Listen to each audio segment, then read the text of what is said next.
Dukeneye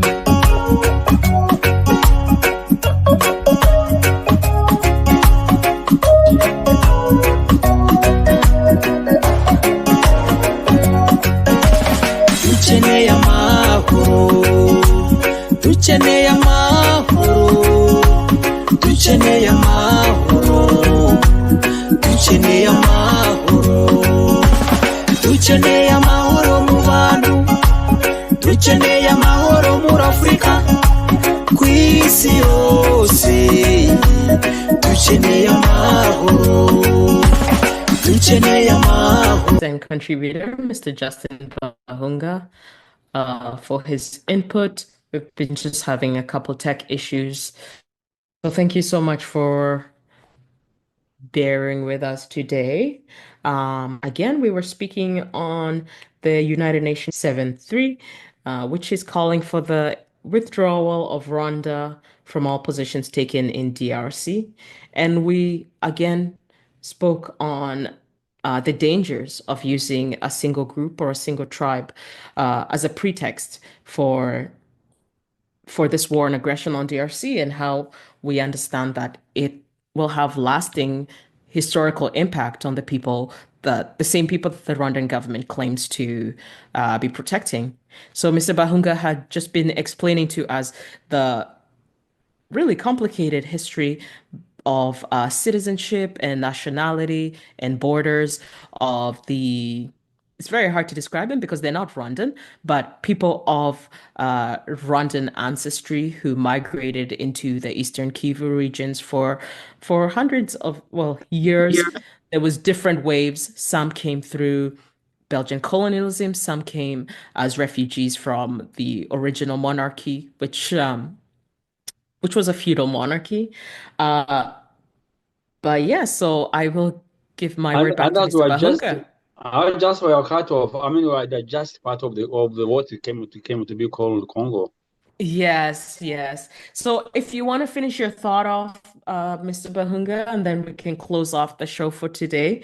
I really think there's particularly really young people do not seem to understand the impact of this pretext will be. I will say, as somebody who grew up Rwandan, but with more of the stigma that is tied to post-genocide, to the Hutu people, this idea of being your nationality, your ethnicity, being what is judged before your individualism is not just dangerous, it is so limiting. It takes so many opportunities away from people. And it really, to me, robs potential from the same people you may be claiming to championing or whatnot.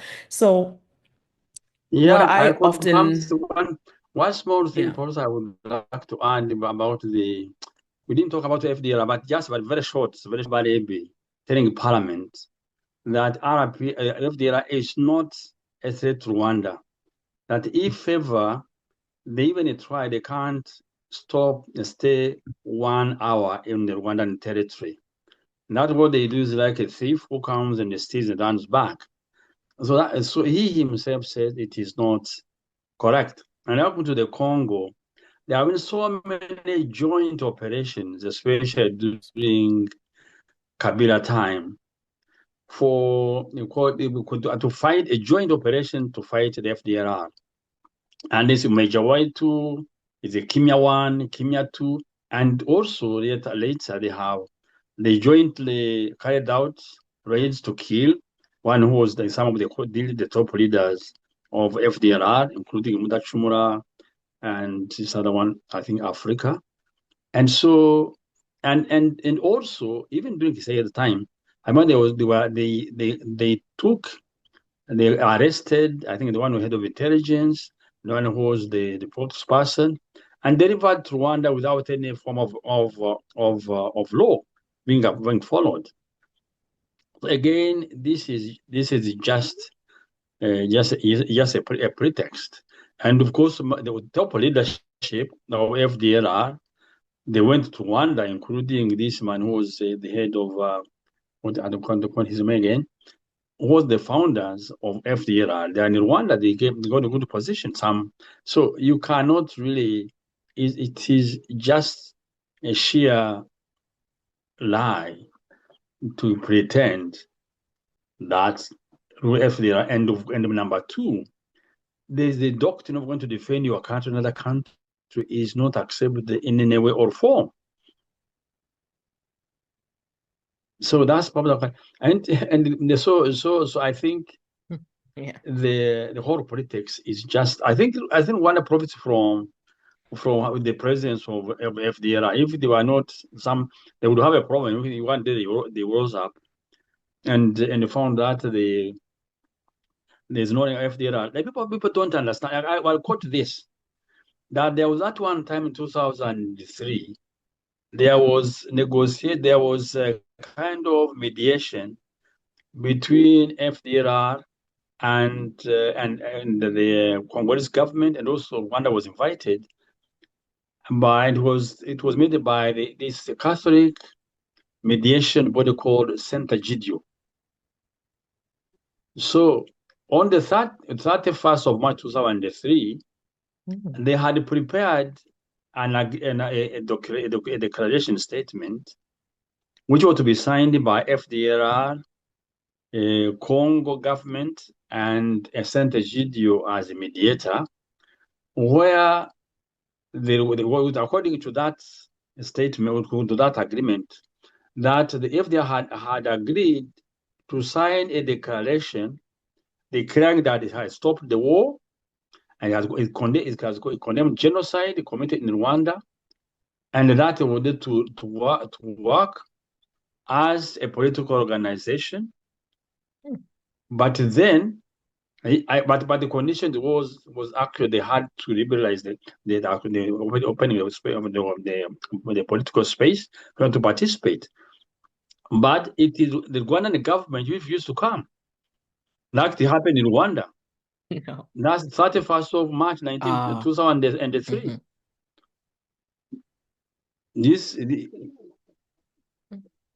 So it's not a lack of trying. There's been options placed on the table so they were supposed to meet in resolve this issue between the FDR, the government of DRC, and Rwanda, but Rwanda didn't show up.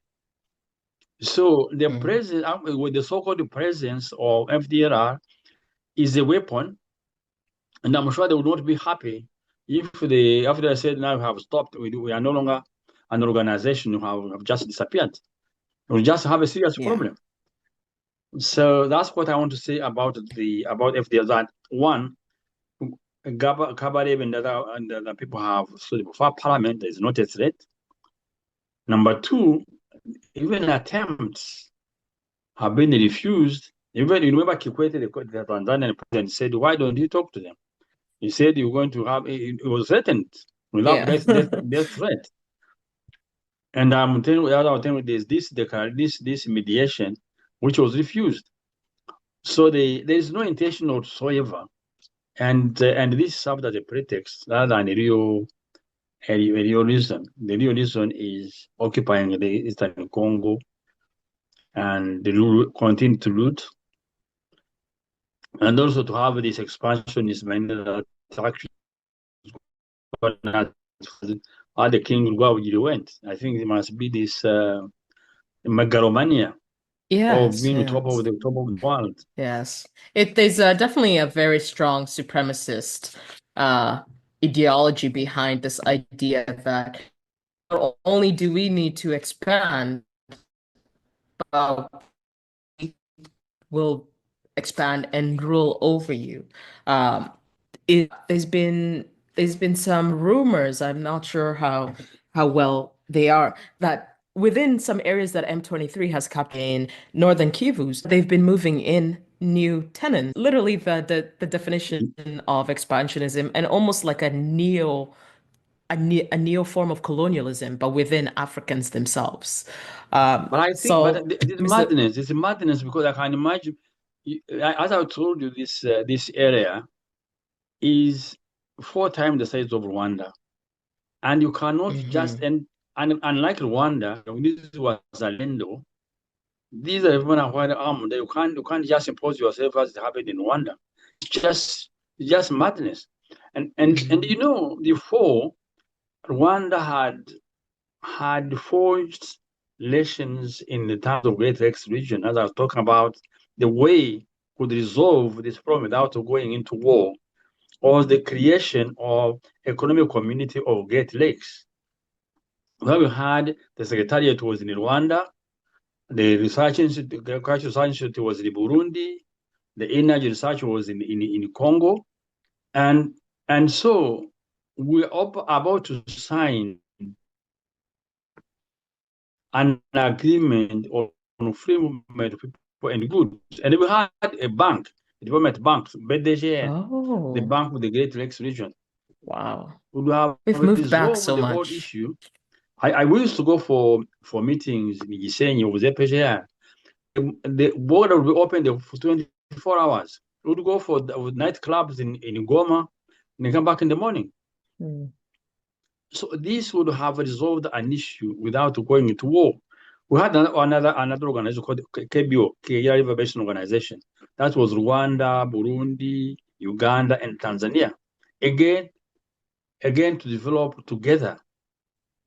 So this would have served in resolving these issues of movement of people.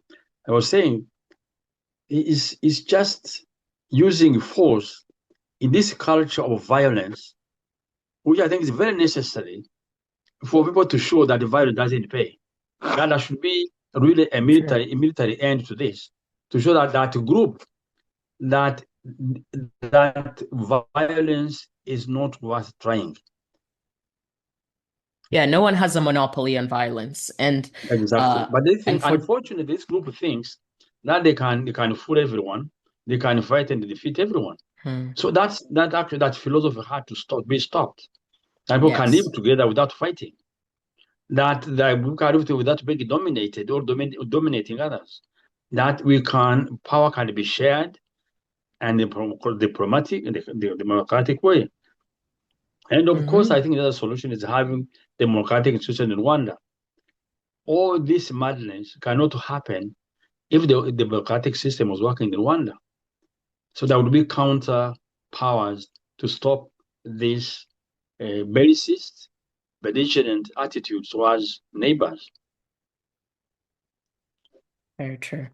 Well, Mr. Bahunga, we've been speaking for quite a while now, so I think we could end our discussion today. I think we spoke on so many things, and I do love speaking with you. I learned so much. I learned how to actually look beyond what I see in the open and start to challenge power, but particularly start to even challenge these very long-term I don't organizations that I used to believe have direct impact and direct power, and starting to realize that actually it's more of a shared responsibility between those organizations and then the direct people that these issues impact. Like, for example, I just happen to be of Rwandan diaspora, and I think being able to speak about this, analyze it, give our feedback is really important in being able to find and create a long-term solution for both our people. These days, when I look at the Sahel region and I look at that new, I think it's called AAS or something, there's a federation between three countries. And I look at that and I think to myself, well, why can our region also not go back to some sort of federalization, particularly where the people have freedom of movement? If we understand these borders are artificial, they were not always created by us, then we can also take part in fixing it so that we can have a better future. I would love to know that if I ever have to go back to live in that region, I want to live with all my neighbors. I don't want to live fighting in war. And I want everyone to understand that a good quality of life is actually dependent on your neighbor also having the same and stability. So if you could give us your closing statements, and we'll see you next time, as always, to keep speaking on this. Thank you, first of all, thank you for your compliment. And thank you for inviting me. I feel so happy when I see young people who are interested in knowing our history and our problems, and also discussing how we can resolve them. For me, my closing remarks is that this pretext for the government of Rwanda people to know and to start by thinking about the havoc that is being committed in the DRC. Think of the 2.6 million, but the more people, children who have been deprived of their schools who have been destroyed, and means lives destroyed. I saw a child running with the high exercise book, and it struck me. It touched me where I was going. Without school for 2 years, without dying in these camps, and is man-made disaster, not nature, but human-made. To think about that, and also to think that when you use an ethnic group to oppress others, you are making that group a target of hatred. And that when you say of hate speech, it comes mostly as the Banyamulenge ministry have been committed. And thirdly, I think we can live, as we are saying, I agree with you 100%. We can live together peacefully. And it is the benefit of each one that to live together in peace. And I was saying in Rwanda that a Tutsis peace will not happen unless a Hutu has got peace. And the Hutu will not have peace unless a Tutsi has got peace. And I know, and there are some who are extremists, but those who can, the majority of people are good people. They are with meaning. And you remember the saying of Martin Luther King. He said, "This generation will repent not because of wicked few, but of course the good people are the majority. Good people who keep silence." Mm-hmm. So if there are very few, we can't stop them. But also, I think it's important to think about it that we have to end the culture of violence. People think that the violence pays, and the cause and that very few and cause problem to everyone. I think we have to unite in the fight of stopping that culture and let the culture of peace prevail over the extremist group, which thinks that it is above everyone, more intelligent than everyone, more subtle than everyone, then it can over the rest. It's a very dangerous philosophy. And you want to disturb the peace of everyone with this wonderful region of Africa. No, thanks once again, and see you next time. You too. So thank you so much for spending the time this afternoon with us. Again, remember, please share, like, and leave a comment for us. And as always, Mr. Bahunga, thank you very much. Thank you so much. I'm so grateful. Thank you for the lessons. Bye-bye. Thank you. Sorry, Patrick? Yeah, you can continue. Okay. Okay. So like I was saying, this concept of national interest, I never used to take it very seriously because I don't think I fully understand what it did mean. Because when you are raised on a basic education of politics and on the world, you do really believe in this idea of everyone is playing by the same rules. But once we began speaking about national interest, I started to understand why some states even go as far as to get proxies or other players to make decisions and do things for them. Because in the long run, the damage to the image of their country does not matter as much as the national interest of what they're protecting. And this year, I really saw this with a conversation on canals and routes across the globe of trade routes. And that's when I understood the importance of canals and roadblocks, trade blocks.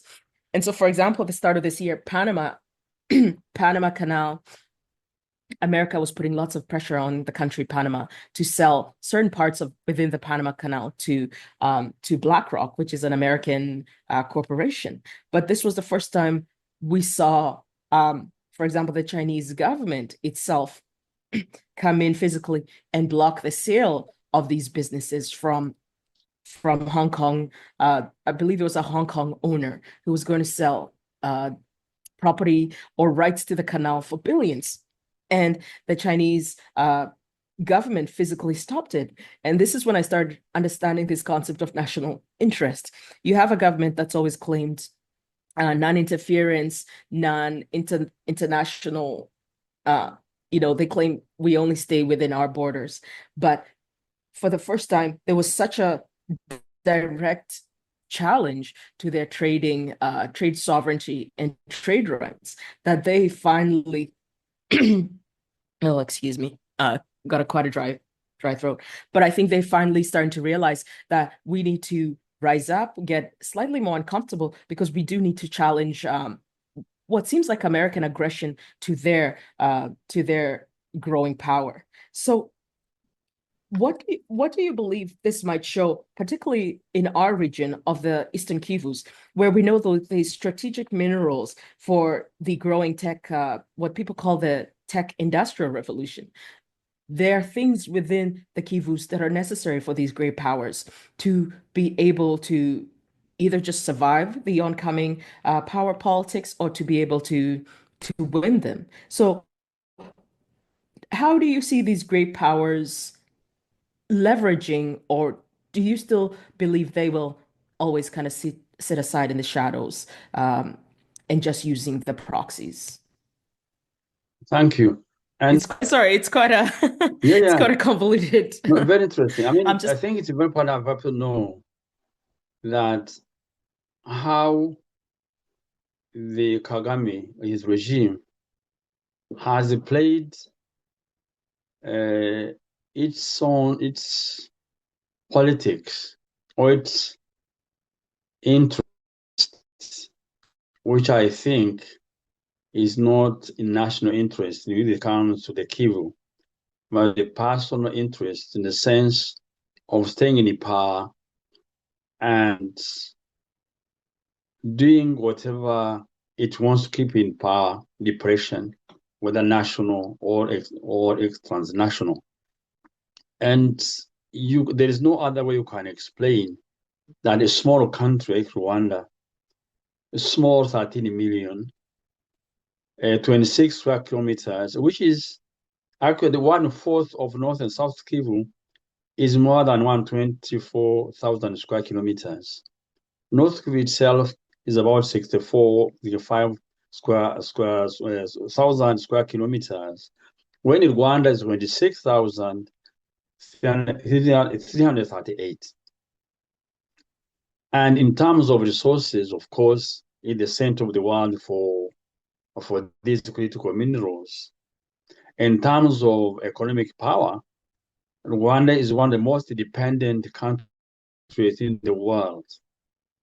So you'd ask yourself, how will a small country, small in its size, very poor, aid dependent, can afford to invade and overrun and change power in a different country, which is the Congo, which is the area is 2.4 million square kilometers, that's 90 times the size of Rwanda, which actually the richest in terms of minerals. Some called it a geological scandal on the planet, unless that country is supported by stronger powers than itself. So, and you will know, and there was a report, UN report of 2001 about the plundering of Congolese resources, mineral resources. It was, they found there were 85 multinationals and 57 companies that were exploiting the resources of the Congo. And it was clearly saying that these minerals are the engine of the wars. And also that Rwanda and Uganda have become the outlets of these international markets. That's now 24 years ago. And also they were suggesting sanctions against these two countries, especially the leadership, because they said the leadership of these two countries. Why is it nothing has been done 24 years down the line? We also know that this instability in Eastern Congo is man-made. Is man-made. It is not a divine soul, and most of these groups have been financed or funded, like the M23 by Rwanda, to make it unstable and make it easy for these multinationals to get cheap minerals outside of the Congo. So in terms of national interest for the other countries, again, when it comes to international level, we spoke about international politics. If there is scramble for these resources, I always say there was scramble for Africa in the past, but now there's a scramble for the resources of Eastern Congo. And you will know, if you compare now, you talk about the switch to green energy. You know, the Middle East used to be the center of the world because of petrol. And you know the politics of the Middle East. Now it is shifting to Congo, which, for instance, the Coltan said they have to go about 65% with the world reserves, cobalt, name it. So it seems to me that the Rwanda is just a middleman. And actually, Kagame said it. He said, they are accusing me of letting this mineral go through my country. He said, if I did stop them, I would have a problem. So he agreeing that, and this passage is what these international companies, and these companies are supported by their governments, how Kagame becomes untouchable. Can do whatever he wants. There is no way who can explain to me that such a small country can go away with violating international law, being in terms of, I was reading about the Freedom House, that in terms of civil and political rights, Rwanda has got to 20 for this last year, 21% in terms of observing or respecting civil and political rights. That seems high. But it's still 2010. That seems high. That seems high. 21%? Yeah, 21%. Yes, 21%. 21%. And still it is a donor darling of the it's a donor darling of the West, which are the champions human rights. I was saying recently there was a contract within the EU for doing business in minerals. In June 2000, I think, in the 3, there was EU Rwanda Business Summit Forum, and then with such a low level of respect for human rights.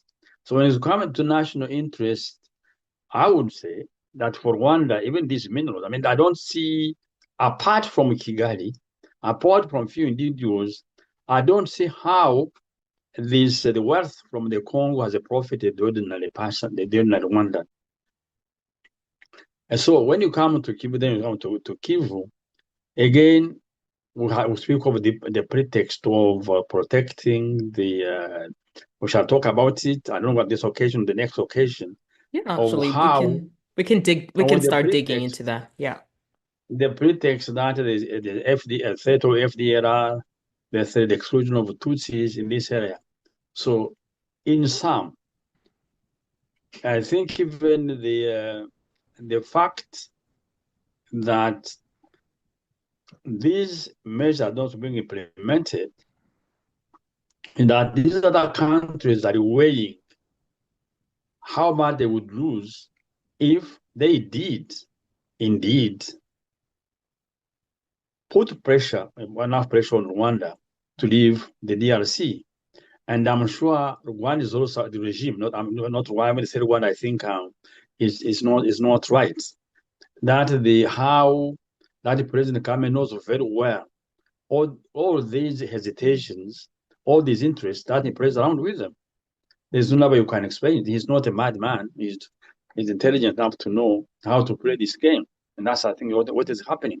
But the worst is that, I mean, that's what pains me. all these wars, you have got more than 2.6 million Congolese displaced. You have got so many who have died, and the children who have not been to school for the last 2 to 3 years, who have lost their homes, home destroyed, and then you claim to be Pan-Africanist. You claim to be what human person to be. So it's mind blowing to understand how people can be so ruthless, so lack so much empathy, especially if you have been a refugee yourself. We're coming from the same background. We're coming from the same historical context. And I was saying the capture of Goma, I said now they're counting about 9,000. Now they have destroyed all the camps of the people. They have nowhere to go. They have nothing to help them. They have the Goma, which is normal to be a supply line to help these people, is not working. The routes are being blocked. So when you come to about national interest, it's not neither national interest of Rwanda because it doesn't profit Rwandans. Many Rwandans are dying there. They're dying. And again, as I was saying, it is how much do you consider as something that will force you to withdraw or to stop? If you don't care how many people die, you send other people to die. They are dying. They're dying. So again, as I was saying, that the personalities do matter when it comes to implementing the measures or conditions or the recommendations have been given by these higher international powers. Yeah. So that's what we were saying. Why is it possible when some of the conspiracy theorists see this man or somebody is just so powerful? But it is simply you are serving other people's interests, national interests. And one other thing, dictatorship, it was to stay in power. You don't depend on your on the people who are your nationals. You depend on other outside forces, which keep you on, so that you serve them because you want to stay in power. Very. I don't know if that's a work question, but no, it does. Very, very true. In closing, I think we can talk about our sort of our closing subject in which you started to point to in giving excuses as to why Rwanda launched this war on aggression on DRC. There's different bases they give. Most of the common one is, of course, at first it was FDLR remnants are in the Kivus. We need to protect them from them. There was Congolese government is unable to administer the region. We had historical boundaries, something about the European cut their land. And most common one we have is the pretext of minority exclusion from the Congolese government and Congolese social society. And this pretext particularly is losing ground. More and more, actually, I'm seeing very many young, for example, young Congolese who are from the Tutsi tribe or who would be labeled as from the Tutsi tribe, actually being the ones to counter that pretext of being excluded. They're now actually very proud to call themselves Congolese, very proud to say, no, do not use our name to fight in this war, particularly the ones who are in the Congo. And so I would like us to speak more on this. For me, whenever this pretext of minorities is brought up, one of the things I think about is there's a pressure, for example, for the Congolese society and Congolese government to take back, for example, I believe they say there's about 200,000 refugees of ethnic minorities, particularly Tutsis, within Rwanda who are from Congo. And there's a lot of pressure that they need to go back home. They need to be safe. They need exactly the human rights, and they need to return within dignity. But when you remind the Rwandans saying those things, that there is a little bit over 500,000, some people even go as far as to say maybe 1 million Rwandan Hutus within Eastern Congo who are also refugees, who are also who have no homes, and who also want to go back to Rwanda within dignity, within participating within social society. that's almost mocked or seen as as nothing. But at the same time, we are expected to really take this idea really seriously. The idea that even though Congo is a country full of about, I think, 450 tribes, so most people are minorities in the sense that there is no overt majority tribe that takes over everyone else. Yes, they are places where different tribes are more centered, are more of a majority, so they might have more of a of power in regional power in those areas. But from what I've seen, the propaganda that Rwanda tries to place on DRC is of a really extremist country that does not welcome or want to live with anyone who looks or speaks differently from them. What are your points? Do you have any points you'd like to add, or I'd like to hear your analysis on this subject as it's continuously brought up regardless what happens. One, I think in terms of, even if it were true that there were people of who are Rwandans who are same same, I don't know, whatever, same culture, values, same culture, same whatever.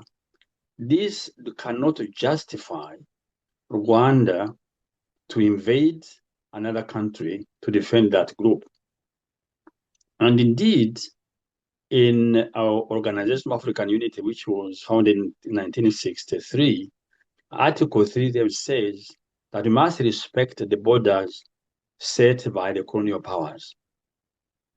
And there was actually a report by eminent personalities in 1979 set up by the Organization of African Unity to the study about Rwandan genocide and the surrounding events. And one of the recommendations, they said they urged the Organization of African Union, which is now African Union, that there is a problem in the doctrine of the government of Rwanda, then RPF, a new doctrine of saying that they can intervene in other countries to save, to protect their kin and the kith. That was a key. That doctrine is very dangerous. Mm-hmm. And saying that actually this doctrine has created another notion among other people that there is a Tutsi Hima plan to rule over the region. So it has brought up that. And that's what we are living today. That this doctrine is a very dangerous one. It's going to cause the problems in Africa. And I was saying Congo has got 90 borders. And all our borders, you have got tribes cutting across. But there is only on Rwandan side that there is this problem. And if you looked at Congo, I think personally, my experience that has been the most accommodating country in the region. The Congolese are most welcoming, as I know them. They don't like war. The Congolese I knew in my time. But the problem is that it is, as I was saying, the deliberate policy of Rwanda to go and loot the resources, and then the pretext would be how do you justify that? You want to defend a certain group. So I was saying that's in a case to it, but it's not true. When saying that Rwanda was a part of it was taken away, what unless you mean to say that the kingdom of Rwanda was responsible, or an regime in Rwanda to defend any truth wherever he is in the world. So we're talking about Uganda. There's Kisoro, is people speaking the same language, all similar to Rwanda. That's one. Secondly, how the part which he says was a part of Rwanda, and then actually Rwanda would go to that level. What was Rwanda in 1900? Even until 1900, the central royal kingdom of Nyanza had little control on other kingdoms, in the north and northwest. people will tell you, Congo will tell you that at one time, Changu was a part of Congo. In Rwanda, part in Mutara, in Dorga, that part was part of Uganda. So if you went into where these kingdoms, when there was a fighting and there was interfighting, you would take over this kingdom, you would defeat it back.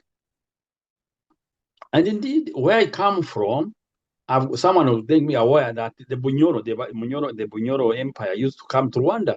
So can then now claim Rwanda. And where I come from, there is a name of where I studied primary school is Kababito. It means a place of Babito where the ruling class in Bunyoro. So will they come and claim Rwanda? So you cannot say that we have touched your feet fighting. And by the way, these kings, most of them, they're just going to steal cows and also to take over. They say beautiful women and so on. So you cannot know them on that. But then you come back to Congo. So there is this in 1910. There was an agreement between Belgium, Germany, and Britain to set finally the borders between Rwanda, the Belgian Congo, and Germany. By that time, it was under German occupation or whatever. So, and that's why a little bit when they cut the border, first through Sabinho, Nyiragongo, it took over in the Bufumbira, came that. But that is a small part of North Kivu. As I told you, in North Kivu is about 65,000 square kilometers. And the areas where we have got people speaking the same language like us, or called the Hutu and Tutsi, is Ruchuru and Nyiragongo. And these two are not more than 5,000 square kilometers, or 6,000 square kilometers. And that's where we are. So there, and even then, you had other tribes other than people who are said to be Nyarwanda. And of course, at that time, actually before it had borders, the people were moving to and fro without any thinking of borders before they were set up. So that is one. So you have got a special area of Okisha where we had the Tutsi and the Hutu living with other communities. But then you had the other area of Masisi.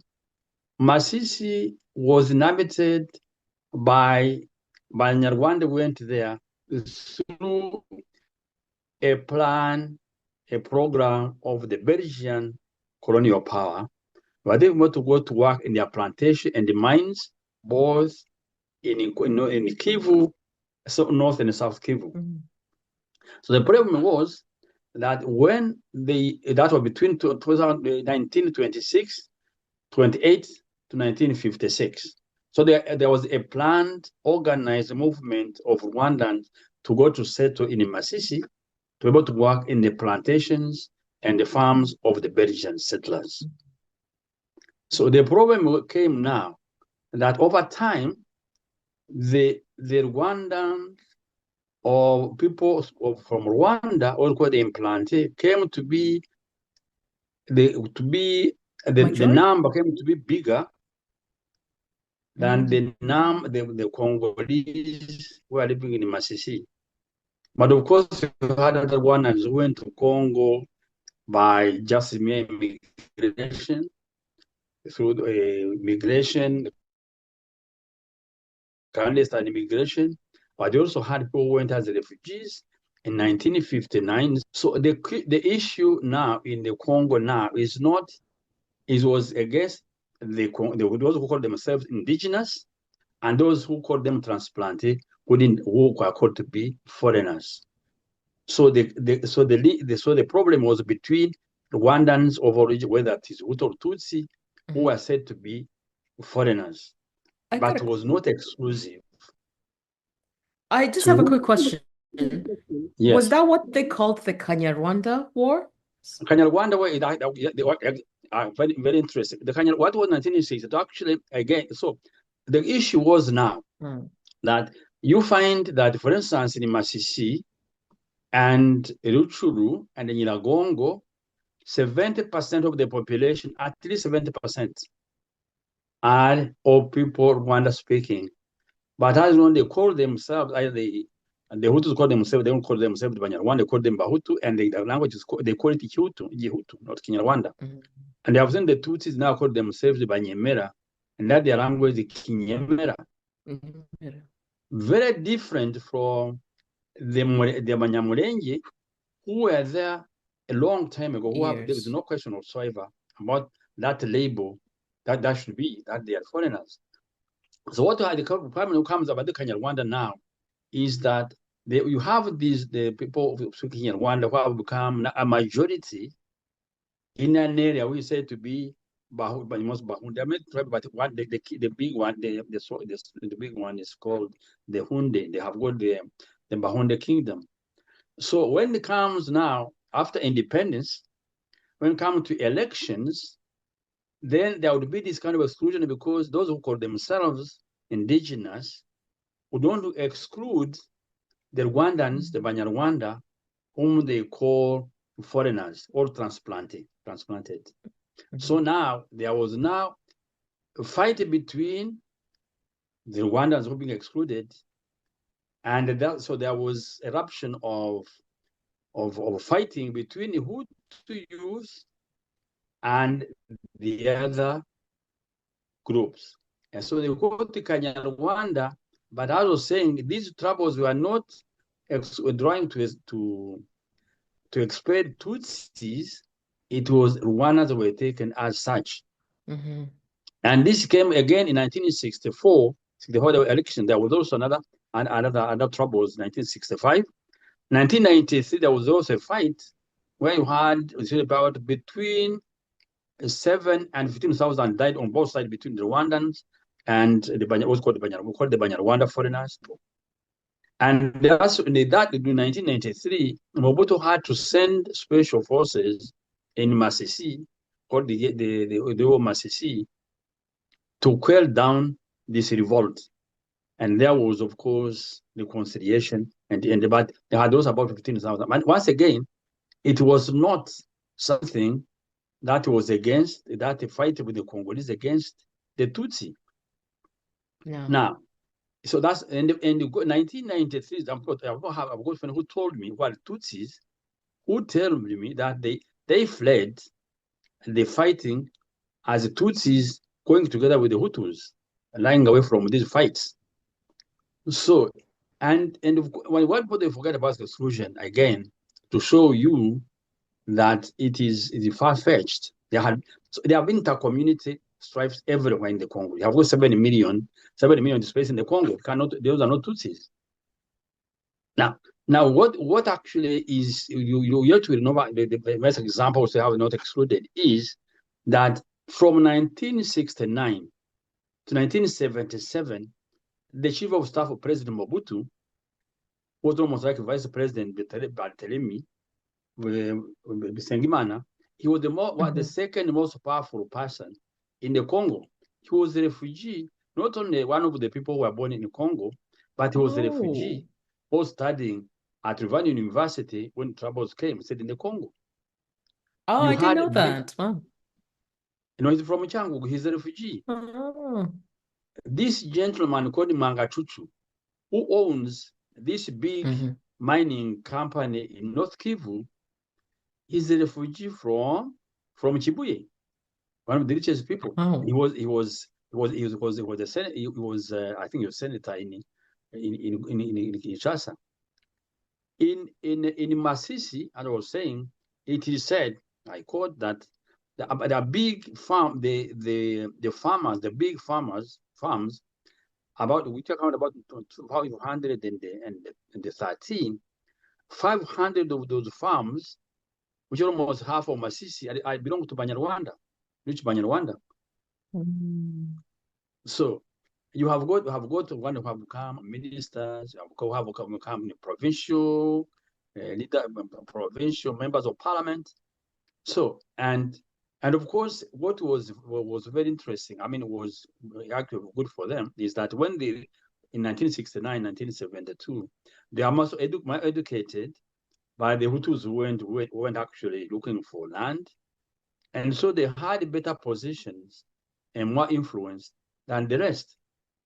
So for me, that there is conflict between intercommunity conflicts is not unique to Kivu. It's not unique against the Tutsi, but rather what has happened now. Because actually in 1990, when RPF started fighting, it went to recruit now. Yes. From North Kivu, on the Tutsis. And I think that's where the division, the division of that Banyarwanda class within Congo really started. Exactly. When 1994, when our people, the Tutsis, the Hutus came to from Congo, they're saying actually, someone else will be saying, what are you doing if your people you have been recruited to join their people, so therefore you should be going to join them. So this created, so actually the RPF has created enmity, not only between people in Rwanda, but also between the Rwandan communities, those who are said to be Rwandans in North Kivu, in South Kivu. That is why you find, as we were saying, I listened to Banyamulenge, they are being used by the Rwandan government just to and loot the source of the Congo. The same to Manema Tutsi in the north, who are saying they are just being used they are being used to be by Rwanda to come and loot and also to occupy areas for their farms. So yes.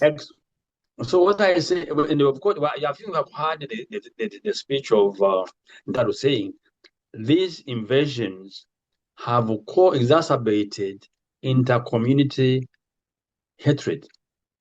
So yes, why they do it. But now imagine now, people have been, if 2 million people have been displaced, who have been killed, and you're saying we are killing them in the name of the Tutsi excluded. What does it create? You don't need to say hate speech. You are creating conditions for people to hate others. Yeah, just in their hearts, just in their minds. Yes, so you have created now the division between the people who are what same language which is similar to Kinyarwanda, called Hutu and Tutsi, but also against the other communities. So we are not only killing the indigenous, but also the engineers, but also killing the people. And again, perhaps it takes long, but of course, the issue of nationality has been an issue in the Congo. Who is the national, who is not? That will take long, but I could have another occasion to talk about it. But this issue of North Kivu, because again there have been changing nationality laws from 1960. I think anyone Burundian or Rwandan who was in the Congo 10 years before independence would be a Congolese national, a citizen. Well, 1970, specifically a Burundian and the Rwandan who was in Congo by the 1st of May 1950 and remained permanent in Congo is automatically eligible or can elect at independence in the 30th of when they got independence. Now, this law was changed in 1964, saying that to be a Congolese, you must have one of your ancestors, or you must be part of the tribes who were part of the Congo in 1908. That's when King Leopold, the government of Belgium did give the country to Belgium of Bisengimana and the other very prominent Rwandans community group. They was changed to be back to how it was at independence. And he left power in 1979 And if we end out of the favor of the president and the Rwandans, the laws changed again. Now it was even worse. They said you are one of the ancestors, one of the tribes, which you are part of the Congo in 1885 when they went at Barani conference. Now, and so that's just gonna create more trouble and trouble. More trouble. So, but the 1991, when they were the conference for, and again, when they had the election 1987, there was a problem because many Rwandans were excluded. Hutu and the Tutsi, by the way, because they said they were not qualifying as Congolese or Zairians. But 2004, after the Sun City agreement, they said that everyone who was in Congo at independence had been there for 10 years to qualify to be a Congolese. And it was confirmed in the Constitution of 2006. Now, and by the way, if you knew that when the Sun City Agreement, you had a president, one of the Munyamurenge, Azarias Ruberwa, was one of the vice presidents in charge of politics, defense, and drafting the constitution. And so defense, policy, and drafting the constitution. It was a Munyamurenge, vice president. So, and today, as we were saying, that the man commanding the 3rd Division, which is on the border with Rwanda, is Masunzu, is a Munyamurenge. Yes, very true. So now, so the problem, I think, what you can say can be is probably people who fled in 1962, 1973, might have a problem, but the others are covered by the nationality law in the DRC. But then, even if to get that, I don't have to fight for that. So we might be disconnecting again, but then I'll see you again in a couple minutes. But then we'll finish up quickly. Okay, are we going to stop here now? It's quite abrupt, but it's giving us less than a minute or so. Okay, so we're ready, Patrick, on your end. Okay, allez-y. Oh, okay. Hello, everyone. Welcome to Radio TV Impinduka. My name is Sasha KAYINDE. I'm here today with my guest, Mr. Justin Bahunga, and we are here once again to speak about the region, the Great Lakes region, and the ongoing war and escalation between Rwanda, M23, and the very Democratic Republic of Congo. So I will give Mr. Bahunga a chance to introduce himself, and then we will jump in. Welcome onto the show today. Mr. Bahunga? Yes, thank you, Sasha, for inviting me tonight. And it's a great pleasure always to have a conversation with you on issues that affect our region, particularly Rwanda. I hope and pray it becomes useful and help those who will be listening to us. Thank you. All right, thank you so much. And we do want to thank our viewers and always remind you to please share, like, and leave a comment. Those allow us to kind of see what. So today we're speaking about two topics. Our first topic is in regards to the United Nations Security Council number 2773, something they recently released. And another one is we will talk about the root causes or the pretext of root causes that are often given by Rwanda on why they need to launch wars of aggression on DRC, particularly the Eastern Kivus. So to begin with, we'll start talking about the United Nations Security Council. They released, I don't know how to, it's referred to as a clause, or it was called, it's on number 2773. And this this was a call on both Rwanda and the M23 militia to withdraw from all positions taken within the Congo. Rwanda was also to withdraw all support, military and non-military support to M23. And they were both parties to withdraw from Congo immediately, and most importantly, with no preconditions that they may claim that they need in order to evacuate the land. And so me and just Mr. Bahunga today will speak about how far has this national security dictate been followed, and if it has or if not, what next? What can people with power in the region do, and what pressures can be added? So we can get Mr. Bahunga's opening comments on this. What were your thoughts on this? And in general, do you believe, does the United Nations Council on Security still hold enough political diplomatic power and pressure in this regard?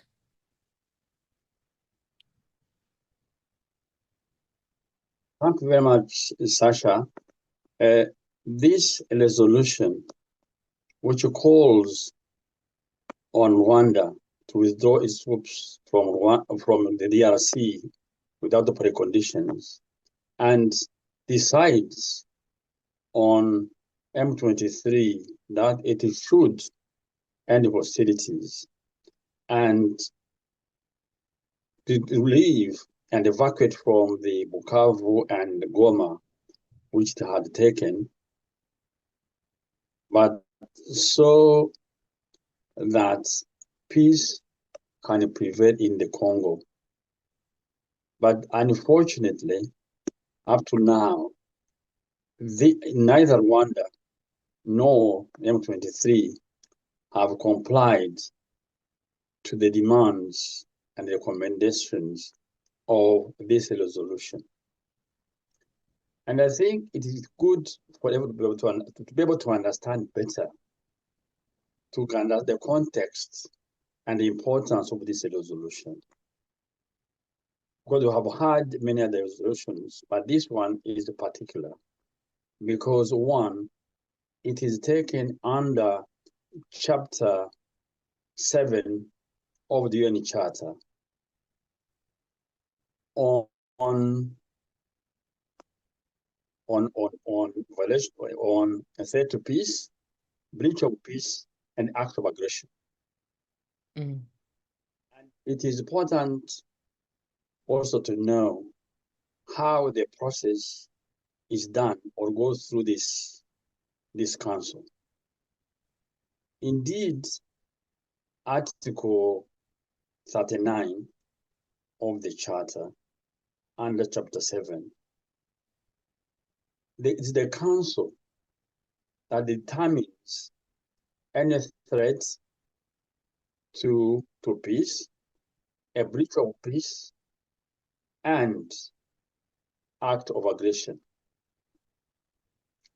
And it makes recommendations or decides on measures to be taken in accordance with Article 41 and 42 of the UN Charter.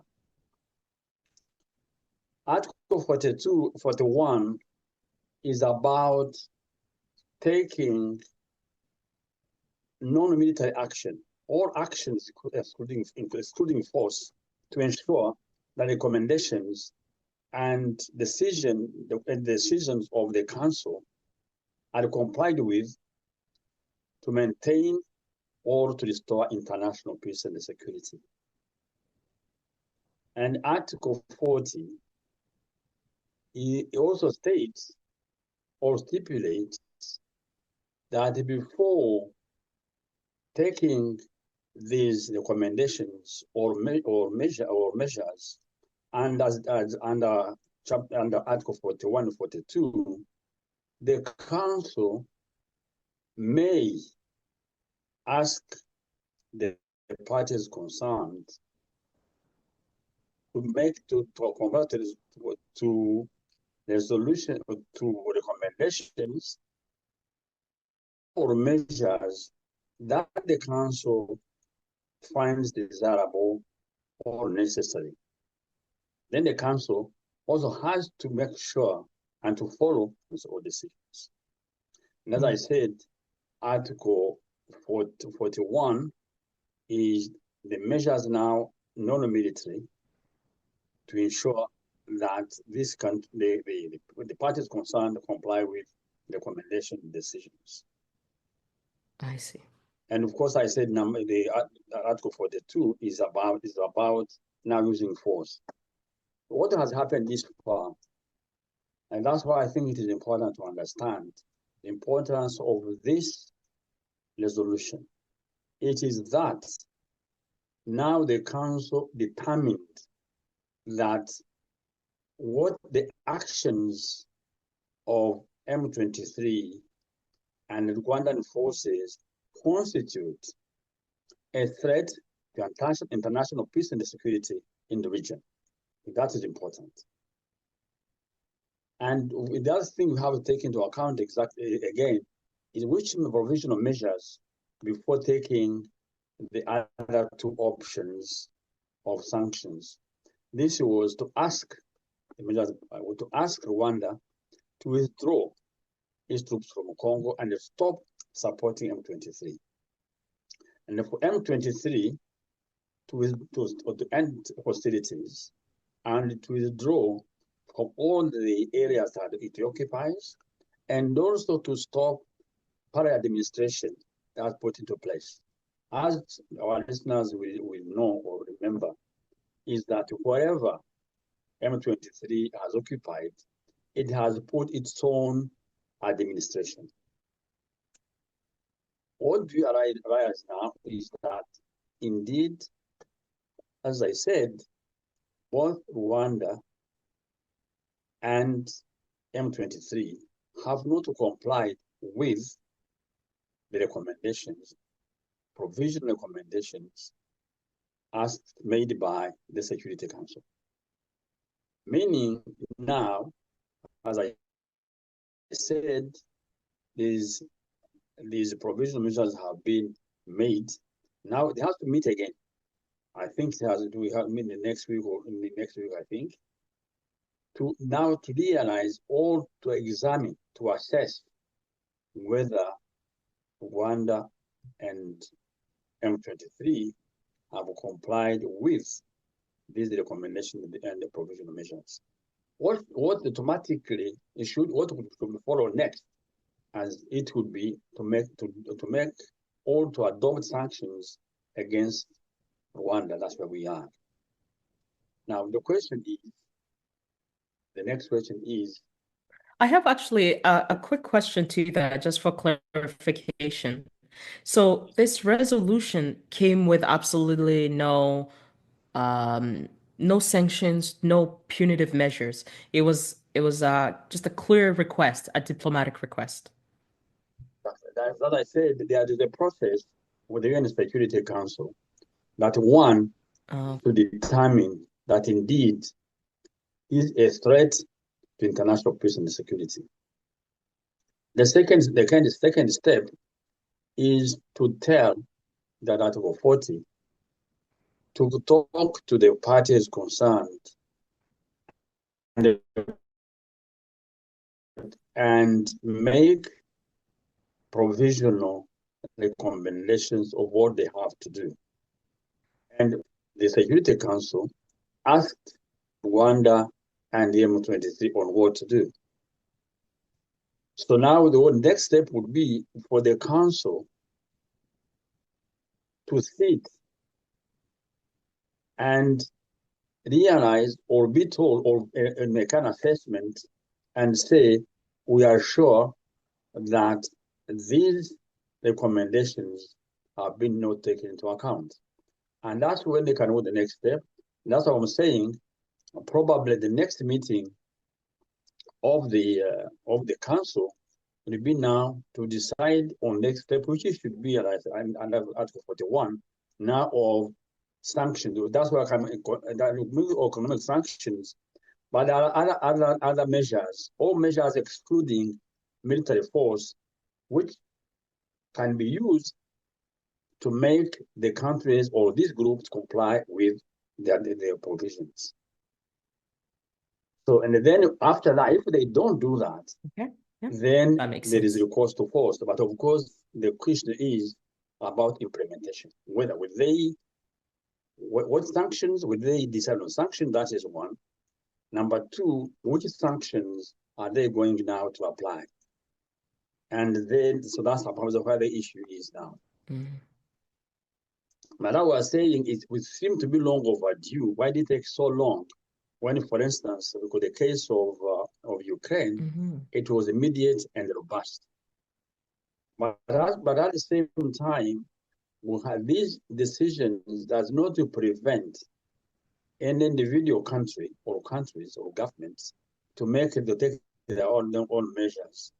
And that's why you have seen, for instance, the US has put sanctions on individuals who are said to contributing to the situation of insecurity in the DRC, including members of the Rwanda government, including the Minister of Foreign Affairs, Kabarebe, and also for the leadership of, in the leadership in the M23. I think about the chief generals in Rwanda have been sanctioned by the US.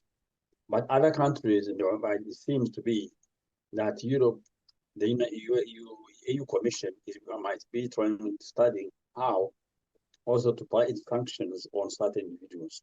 But how the process at the UN is. So the next question was saying how is it going to be? How far has it gone? What's the next step? And then step I was saying that's the process. The next step is would they now comply with, since we know for sure they have not decided or have not complied with these provisions. What's the next step? I see. Well, thank you very much for that clarification. I think if you don't come from a background of law and international affairs, sometimes it can be really hard to piece together all the players who are in the background or whatnot. So that was a really great breakdown. I saw a couple notes today here and there that Walikale, I think it's a region within Eastern Congo, was liberated by Congolese people. So it's very interesting to see that they were given a political, almost diplomatic chance to, well, to spare themselves from next steps that have to be taken. But this act of aggression is almost unshakable for some of the decision makers, particularly in Rwanda. So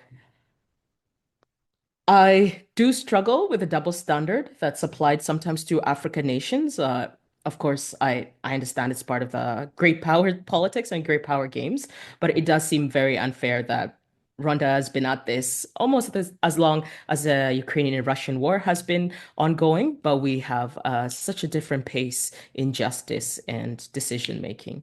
But I think the next thing we can speak about is who does have the power for pressuring these implementations or pushing for these implementations? What can parties both inside the country and outside the country do? What can people like us, for example, add to the pressure that may allow this resolution to come?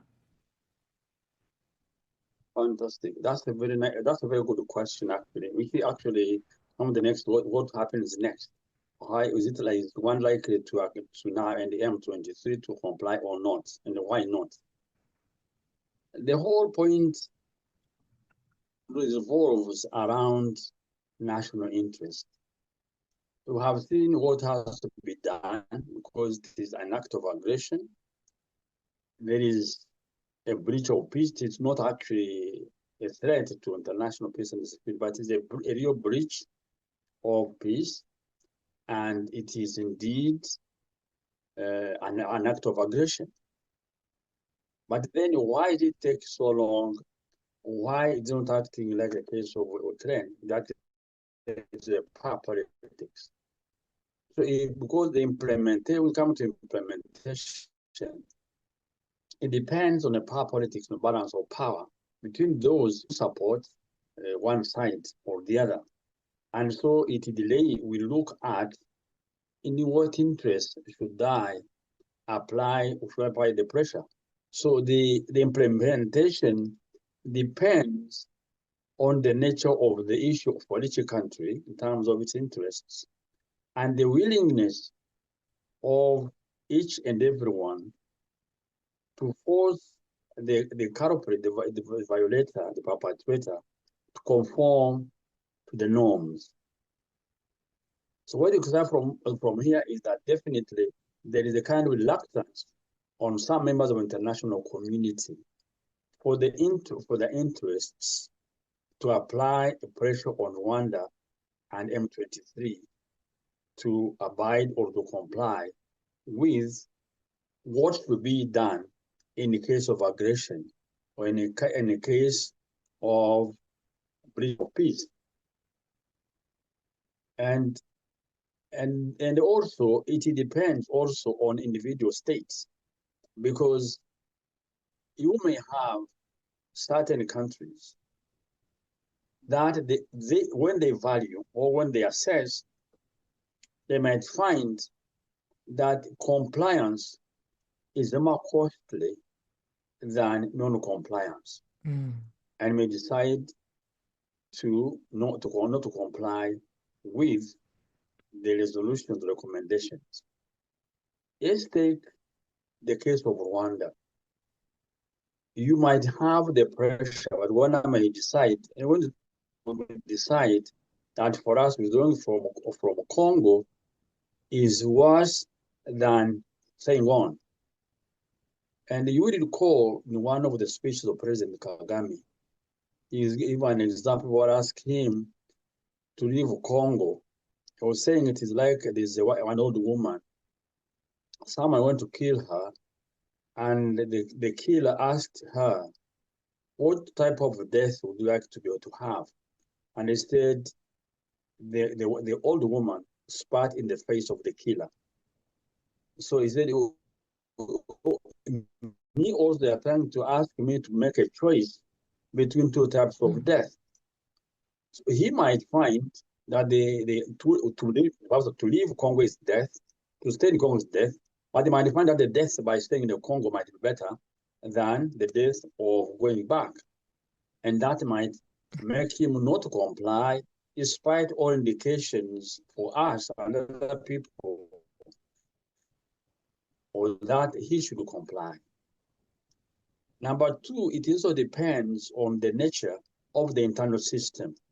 In a dictatorship, one person decides, and that when one person decides, then it is very easy to do whatever he wants, especially in a dictatorship when there is no consultation.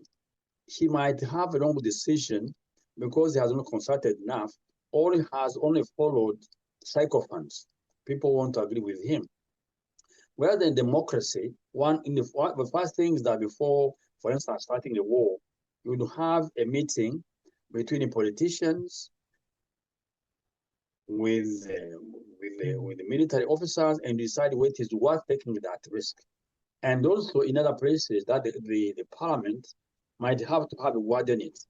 But with the case of Rwanda, where you have one person deciding, and that person might be someone who is what do you call it? Someone who is what the word an aggressive foreign policy. Someone who the one name said who likes confrontation, and the one time he said he likes confrontation. That may decide about compliance. Number three, I think also by knowing the power politics, he might play with that power politics thinking, well, if I go on for some time, then they might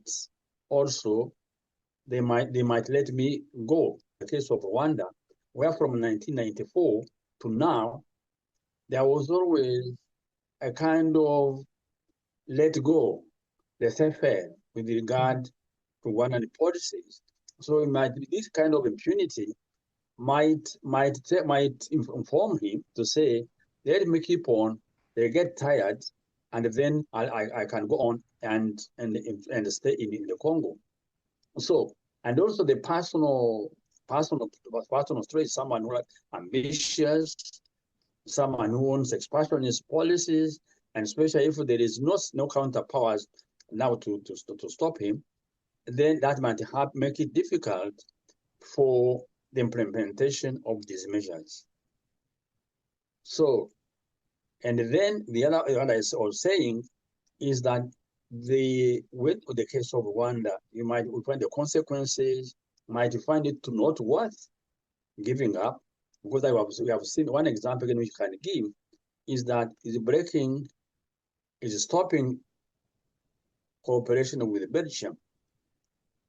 It doesn't care about how many people would be affected by